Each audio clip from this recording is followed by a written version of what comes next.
Hello, hello. Alors, film critique de Mission Impossible sur cette chaîne? Ben alors, mais non, c'est prévu depuis le début.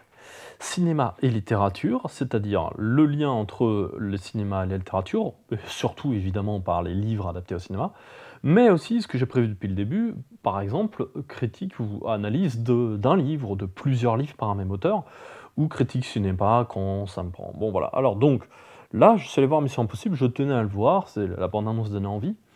Et je pourrais en dire beaucoup de bien, parce que j'ai adoré le film, mais curieusement, je vais donner les points négatifs. Notamment parce qu'il y a un youtubeur, vous connaissez peut-être, c'est le Joueur du Grenier, qui a dit que c'était pas top, le scénario c'était nul, c'était n'importe quoi, les enjeux c'était nul et tout ça. Je vais lui donner raison et tort, et vous allez voir. Premièrement, c'est un divertissement, mais c'est un divertissement qu'on n'oublie pas, forcément. C'est-à-dire que chez Tom Cruise, c'est curieux, mais ça a toujours été presque toujours des divertissements. Déjà pour la franchise Mission Impossible, mais c'est des divertissements qu'on prend au sérieux, c'est-à-dire qu'on sait que c'est une fiction, on sait que tout ça, voilà, est un peu mais on se dit pas, comme, je sais pas moi, un Fast and Furious, parce qu'ils le comparent à ça, certains le comparent à ça, pour le dernier. C'est pas juste ça, c'est pas juste un truc fun, il y a toujours un petit quelque chose. Et là, l'enjeu est intéressant. Je vais tout de suite entrer dans le point négatif, on va dire. Vous avez peut-être vu Top Gun Maverick, que j'ai trouvé excellent. Qu'est-ce qui se passe? Il s'est passé une même chose Top Gun Maverick que ce Mission Impossible. C'est l'ennemi. Qui est l'ennemi? Eh bien, depuis quelque temps, dans les films, les films Tom Cruise et les James Bond et autres, l'ennemi devient impersonnel. Dans Top Gun Maverick, vous voyez que l'ennemi, on ne sait pas qui c'est pas l'Afghanistan, c'est pas les Russes, c'est pas, je sais pas moi, les Serbes, ce que vous voulez, les Français ou je sais pas quoi. Eh bien, c'est la même chose dans Mission Impossible.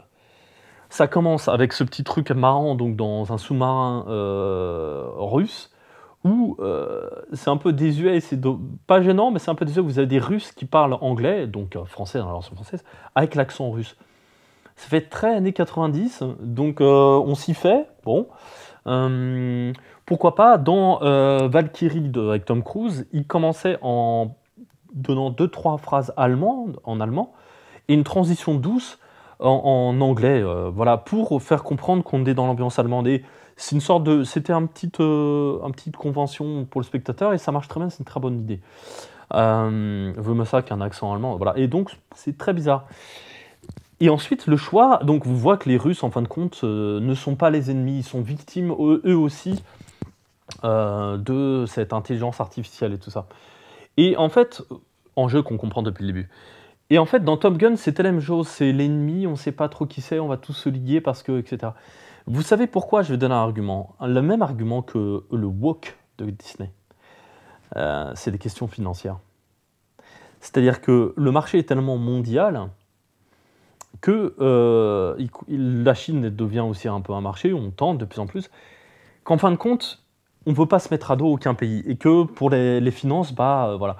Et ensuite, l'axe d'opposition russe-États-Unis, même s'il revient dans l'actualité évidemment, il y a quelque chose d'un peu désuet, dépassé, vraiment, ça fait ancien, et en même temps peut-être ridicule, ou en même temps, je ne sais pas. Enfin bref, trop pro-américain.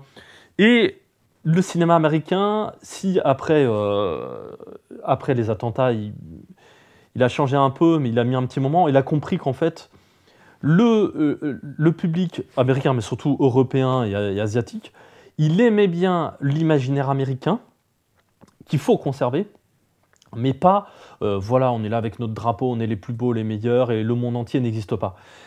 Donc, je crois que Tom Cruise l'a pris en compte. Même si, bah, on retombe dans ce problème-là. C'est-à-dire que normalement, défaut du film, il aurait dû avoir, Tom Cruise, tous les agents du monde entier à ses trousses. Voilà, comme un peu dans John Wick, c'est-à-dire qu'il y a sa tête qui est mise à prix, l'objet qui cherche, la clé qui cherche, tout le monde la cherche, voilà. Mais le film aurait été trop difficile à tenir, impossible. Donc à ce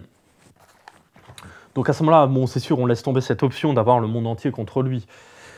Mais il y a ce côté bizarre, ce qui fait qu'après Top Gun, de même après le Mission Impossible, on finit par, je vais pas dire oublier le film, on l'oublie pas, non, on n'en sort pas, mais ça marque moins, parce qu'il n'y a pas cette opposition ancrée dans une dimension réelle. Voilà, donc Disney et autres, pour pénétrer le marché chinois, ont dû faire de l'anti-woke, bizarre, hein, et en même temps, pour avoir les finances de BlackRock, on va dire, il a dû faire du woke. Donc c'est avoir le cul entre deux chaises, être sur un truc de funambule, finalement le scénario il ressemble plus à rien, à cause de ces deux injonctions. Et pour Tom Cruise, il y a une sorte de terrain neutre pour éviter de... Et ce qui fait que c'est un des défauts centraux du film, des films. Et donc, on peut éviter ça en faisant quoi? Et il l'a fait par le film que j'adore, Edge of Tomorrow. Et là, moi, je l'ai vu et revu. Et il se passe un truc avec les derniers films de Mission Impossible. C'est qu'il y a toujours un entre-deux qui est heureux et malheureux chez Tom Cruise. C'est-à-dire que c'est des films qu'on voit et qu'on revoit. Les Missions Impossibles, plus ou moins. Le Fallout, moi, je l'avais acheté en DVD pour mon parent. Non, ça, c'est malheur. La bonne blague. Ça fait 10 ans que je l'ai même pas ouvert. Donc, Gustave Mahler. Et Fallout, j'ai offert et je l'ai revu 2 fois, donc en tout 3 fois. Et c'est un film qui était vraiment bluffant. Edge of Tomorrow, je l'ai vu 5 fois, je crois. Et j'aurais bien aimé peut-être je le verrais même une fois par an. Alors qu'on sait absolument la fin et tout ça. Il y a quelque chose d'époustouflant. Qu'on peut faire une espèce de neutralité dans Edge of Tomorrow, c'est le monde entier qui est contre les extraterrestres. Mais on comprend qu'en fait, c'est l'armée américaine, anglaise, et lui, en fait, tout seul. Dans le film, j'ai oublié son nom, mince, Oblivion, c'est lui contre les extraterrestres. Là, ça marche. Ça peut être lui tout seul, le monde entier contre les extraterrestres. Et c'est même pas les Américains, il n'y a plus d'identité. Ça marche. Donc là-dessus, en fait, vous voyez qu'il y a c'est Tom Cruise contre le reste du monde. Mais on s'en est presque pas aperçu. Alors que le côté Bruce Willis contre nous sauve du monde, c'était vraiment l'Amérique. Parce que c'était post-années 90. Ou la continuité des années 90. Donc, en fait, c'est toujours cet équilibre difficile. Parfois, c'est d'une main de maître, parfois moins d'une main de maître. Et ça prend moins que ça. Alors après, les critiques du JDG sur l'IA qui est tout pété, ça ressemble à rien, tout ça, non, je suis pas d'accord. Ça fait qu'en fin de compte, on a un enjeu qui est actuel, un enjeu qui est fort, et on se retrouve dans une espèce de jeu de magicien, de faux semblants. Le premier acte dans l'aéroport est excellent. C'est des coups de théâtre permanents, mais qui sont pas comme une tête qui sort d'une boîte, le diable qui sort, oh non, c'est ça, ah, c'est pas ça, vous avez cru ça, mais c'est pas ça, oh, mais ça. Ouais, il y a des films où on est là, on fait, oh, non, on a le tourné, on sait plus où on en est. Non, là, je trouve que c'est très bien, c'est un jeu d'illusion, et c'est pour ça qu'il réintègre les masques, il a toujours plus ou moins réintégré les masques et les fausses identités, ça fait partie de l'identité de la franchise, s'il le fait pas, ça ne sert plus à rien. Ensuite, il y a la continuité de certaines actrices et tout ça. De Rebecca Ferguson, je crois, qui est excellente. Alors, ce qu'on peut déplorer, moi, c'est moi qui... c'est le côté sentimental. J'aurais aimé qu'il aille un peu plus dans le côté sentimental avec cette Rebecca Ferguson, qui est sa concurrente et son amante, on va dire. Et qu'il se laisse... Mais Tom Cruise ne veut plus faire de scènes d'amour, coucher avec personne, rien. Et j'aurais bien aimé, et c'est ce que j'ai adoré dans le dernier James Bond, il y avait un côté vraiment sentimental. Je sais que certains ont dit qu'ils détestent ça. Moi, ce que j'ai adoré dans le premier et dans le dernier, il y a un attachement à une figure féminine, et je trouvais ça fort, et je trouve qu'il aurait pu le faire davantage, de même que j'ai adoré le côté flashback dans l'enfance du Man of Steel, la première du renouveau des Superman. Je trouve ça ancre, ça donne quelque chose qui peut vraiment prendre avec peu de plans. Mais il n'a pas voulu trop le faire. Et là, je crois qu'en fait, je vais en finir, c'est que Tom Cruise, vous savez, il vieillit, il y a des trucs qu'il ne pourra plus faire. Il peut recycler son effet visuel que j'ai compris dès le début, quand il court et qu'en fait, il y a ces bariolés de poteaux pour faire en fait un effet spécial pour faire croire qu'il court, qu'il sprint pendant 100 mètres.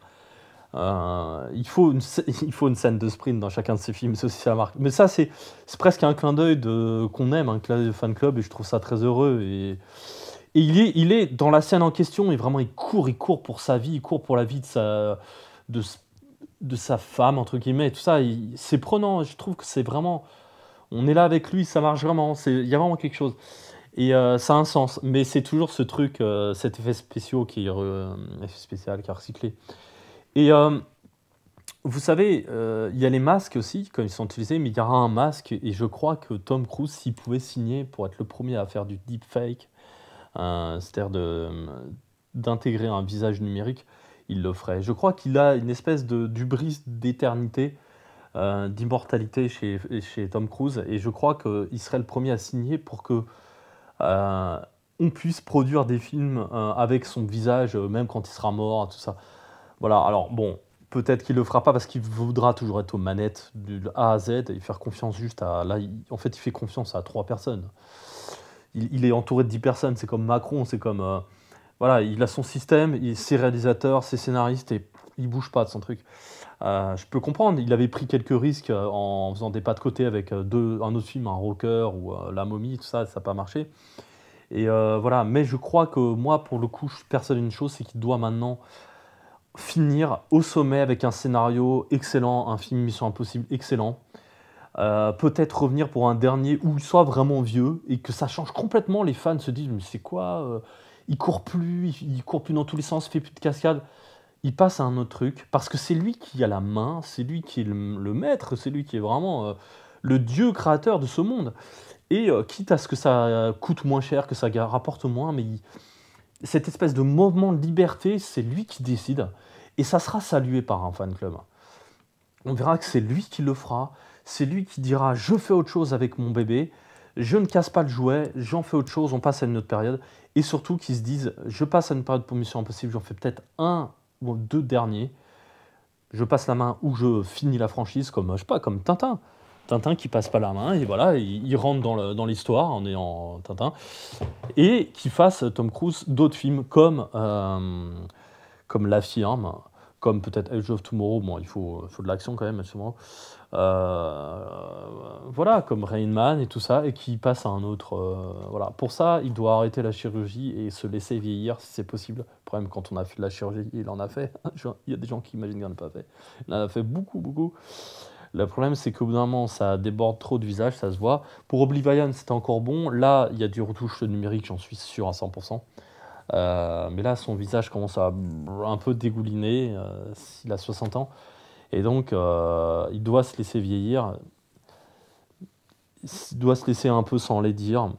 Tant pis s'il fait retoucher écran, mais au moins un visage marqué par l'âge, ça doit commencer.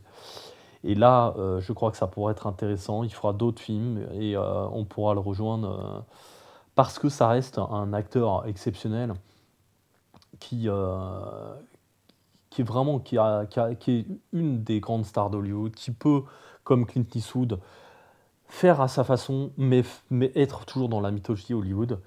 Et pour tout le monde, ça compte en fait, quand c'est pas impersonnel, quand c'est pas juste des producteurs, des machins trucs, des bidules. Euh, voilà, ça c'est cette dimension qui compte. Quand bien même, ça doit être un mec absolument insupportable dans le privé. Mais voilà, c'est comme ça. Allez, tiens.